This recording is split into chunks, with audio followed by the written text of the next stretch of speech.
I'm Dave Kaiser from CCX Media. Thanks for joining us for this special Brooklyn Center update. We're talking elections, and the person to talk to in Brooklyn Center about elections is Barb Succi. She is the city clerk for the city. Welcome, Barb. How are you today?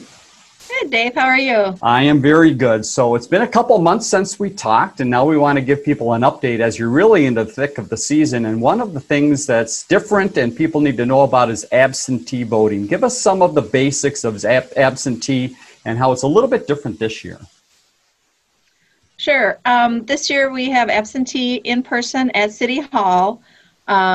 We have set it up where we are actually closed except for absentee voting. The City Hall is. So people can come in, absentee vote, and then they are actually going out a different door just to keep traffic flow without interrupting anyone. And then also we're really encouraging mail absentee voting. And we had sent a mailer to all of the households within the city. We've had a good response to that. And then also people can go online on the Secretary of State's website and apply for an absentee ballot online. So it's very easy. Very good. So a couple questions. When people do come to City Hall to vote absentee, where do they come in? What is that right door and right place to park? Well, it would be the main door, the south door at 6301. And the front desk is right there, and that's where they would fill out the application if they need to, and the voting booths are right there. So it's a quick, easy process. Very good. And as far as the mail-in process, what's the timing on that? Is there a time frame that people can start to do that? And I understand that's already going on right now. And when does that end? Well, actually all of absentee voting started on June 26th. So you can continue to request a mail absentee ballot up until probably 3 days before, but you're really pushing it with the mail. They say to allow 7 days between both of the mailings. But during that last week, actually, people can come to City Hall and do what we call direct balloting, where they can put the ballot right into the tabulator. And so that makes the process a lot easier, too, because then it's already counted. So many options for voters in Brooklyn Center this year. Let's talk a little bit about voting locations. If people do go to the polls on Election Day for the primary or general, a few things to note in a few areas of city. Tell us about that. Sure. We had 2 polling places that we changed for the 2020 elections. The first one would be Precinct 5, which is typically Garden City Elementary School. And then the second one is Precinct 7, which would have been the West Fire Station.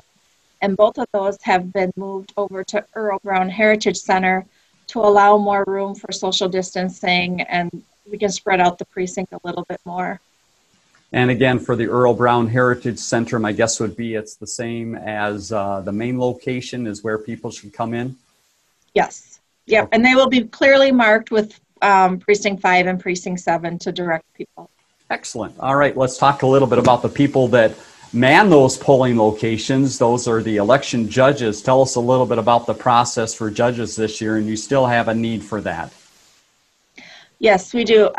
Election judges, we have obviously 7 polling places, and so we usually have between 7 to 10 election judges in the polling place during the day. Typically, all of the election judges are of older population, and with the COVID this year, we've had a lot of people not able to work. So we are reaching out and hoping we can get some more people, because we probably need at least 10 to 12 more election judges. So tell us what that process is and what the qualifications are to be an election judge. What do I need to have as far as experience, and where do I send things?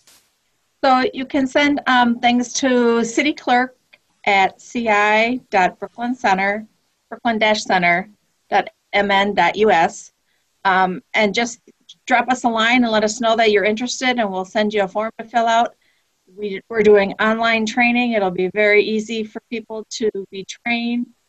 There are 3 different shifts you can work, so we make it easy for the people if they don't want to work all day. And it's as long as you're a registered voter and 18 years of age. We've actually reached out also to Brooklyn Bridge Alliance to see if they had any students that would be willing to work. If someone is 16 and older, they can work as an election judge. and they do the same duties as anyone else, and they get paid the same. So very good. So a good learning opportunity even for some of the younger ones. yeah, definitely. Excellent, Barb. Well, thank you so much for all of the information as we get into the election season. And as Barb mentioned, there's the email on the bottom of the screen if you're interested in being a judge, and also the city's website, great place to find out information about the election, cityofbrooklyn.center.org. Barb, thanks again for your time. Best of luck with the upcoming elections. Thanks, Dave.